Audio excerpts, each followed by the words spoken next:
बहू, ओ बहू, क्या कर रही हो? कुछ नहीं माँ जी, इंस्टाग्राम रील्स बना रही हूँ। अरे कलमुही, घर में सारे बर्तन झूठे पड़े हैं, इनको मांजने के बजाय तो इंस्टाग्राम के लिए रील्स बनाने लगी है। तो इन्हें कौन तेरा बाप आके मांजेगा क्या? देखो माँ जी, मेरा बाप तो नहीं आने वाला है, लेकिन आप अपनी माँ को बुला लो, वही आकर मांज देगी। अरे बदतमीज लड़की, तेरी इतनी मजाल कि तू मुझसे जबान लड़ाए, मैं तेरी जबान खींच लूंगी। और आप भी एक बात कान खोल के सुन लो, अगर काम करते हुए आपके हाथों में कोड़ निकल आया है तो मुझसे आके कहो, मेरे परिवार वालों को बीच में लाने की जरूरत नहीं है, वरना मैं भी आपका टेटवा दबा दूंगी। अरे ये क्या बदतमीजी है भाग्यवान, तुम्हें मेरी माँ से इस तरह बात करते हुए शर्म नहीं आती? क्यों? मैं कोई कपड़े फाड़ के नंगा नाच थोड़ी कर रही हूँ जो मुझे शर्म आएगी। अरे मैं भी नए जमाने की पढ़ी लिखी बहू हूँ, अगर मेरे साथ कोई छेड़खानी करेगा तो मुझे भी ईंट का जवाब पत्थर से देना अच्छी तरह से आता है। अरे दो चार किताबें पढ़ ली तो क्या हुआ?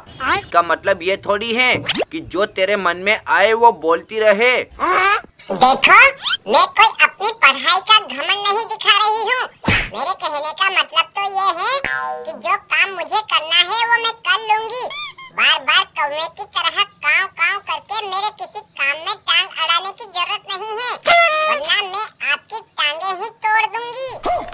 अरे दो चार किताबें पढ़ लिखने से तो कोई कलेक्टर नहीं बन गई है, जो तेरी मर्जी पड़ेगी वो बोलेगी।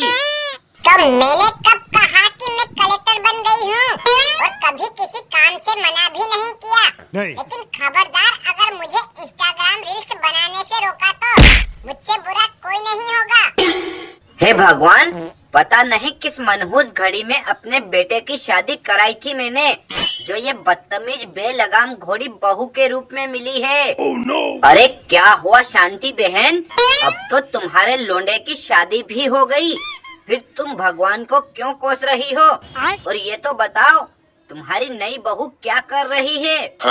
अब क्या बताऊं बहन, फूटी थी मेरी किस्मत, जो मैंने ऐसी लड़की को बहू के रूप में सिलेक्ट किया। लगता है अब मुझे रोज इसी तरह से भगवान को कोसना पड़ेगा, क्योंकि मेरी बहू घर का कोई काम काज नहीं करती है और हर वक्त इंस्टाग्राम पे मुजरा करती रहती है। क्यों बहन, आप पहले तो कहती थी ना कि जब आपके बेटे की शादी हो जाएगी तो आप घर में बैठी बैठी राज करोगी, राज, और घर का सारा काम काज बहू से कराओगी। फिर ये नचनिया कैसे ले आई? क्यों कमीनी आंटी, आप मेरी सासू माँ को ये क्या उल्टा सीधा पाठ पढ़ा रही हो? और आपकी हिम्मत कैसे हुई मुझे नचनिया बोलने की? मैं कहती हूँ चुपचाप हमारे घर से बाहर निकल जा।